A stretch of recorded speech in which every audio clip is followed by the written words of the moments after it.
Yo, what's going on gamers? It's Ryan 6 days a week, and in this video, we're going to be doing a brief overview of all the features of the High Roller Goblin Caves in a surface level map tour. I know many of you are gearing up for the next season of leaderboards, so this is a good video to watch for a basic understanding of the map and to know in general where the loot sources are. We're going to break down this tour module by module, starting with the north side and going clockwise from there. So let's get started. The center north module is very much the most open module of the HR Goblin Caves, and it's broken up into 3 layers. The top 2 layers house jail cells that may contain an enemy, a small chest, or both. Any lever switched will open up all jail cells on that floor. Ranged weapons are definitely recommended in this room, as it makes PvE and PvP much more manageable, as there are not really much sources of cover. At the bottom floor of the module, you will find a small group of goblins, one of the map's 3 health shrines, a few skeletons, and a medium chest that's protected by some fire traps and a mummy. If you have the time, there are also plenty of stacked crates underneath each of the top floor staircases that you can clear. There are definitely a lot of loot sources in this room, but none of it will really be high value, since it will mostly come from small chests and basic enemies. If I'm in a pinch, I usually just skip through this room entirely. Next, let's take a look at the northeast module.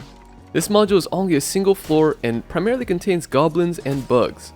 There are some scattered chests and destroyables along the walls, as well as a hidden large chest room directly in the center.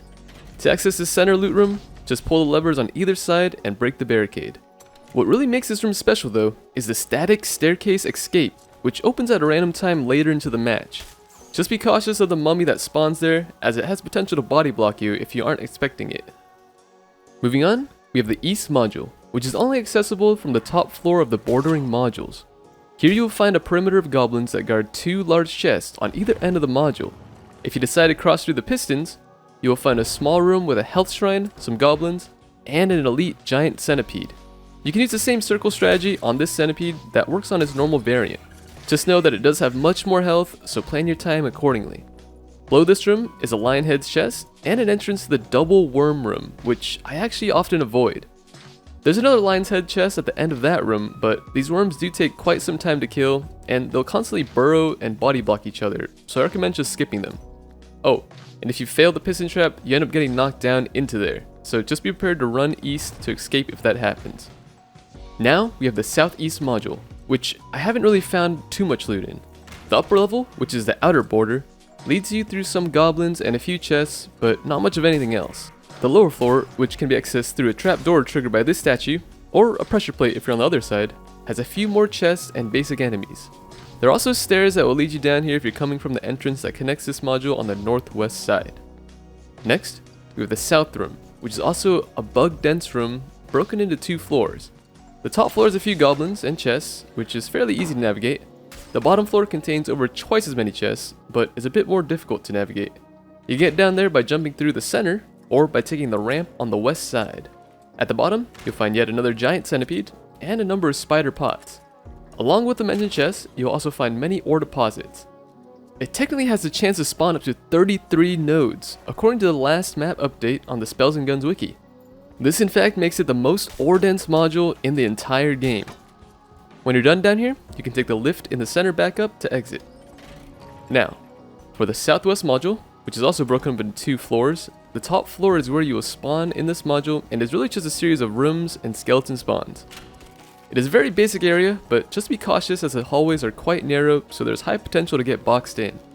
If you happen to navigate to the center of the module, you'll find a one-way drop down.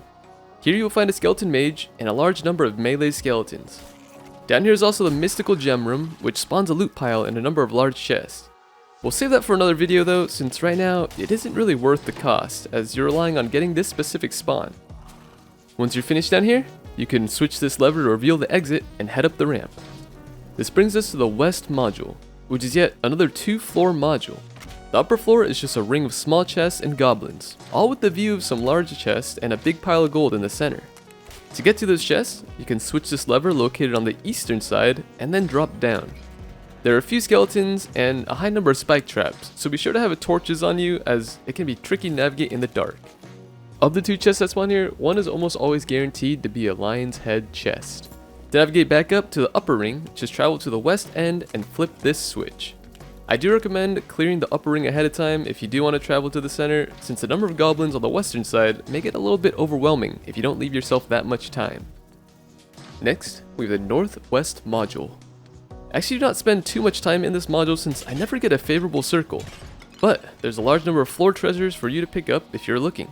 There's also a few monsters spawning pressure plates, like this one in the center that drops a web spider, and this one on the northeast side, which spawns a skeleton champion.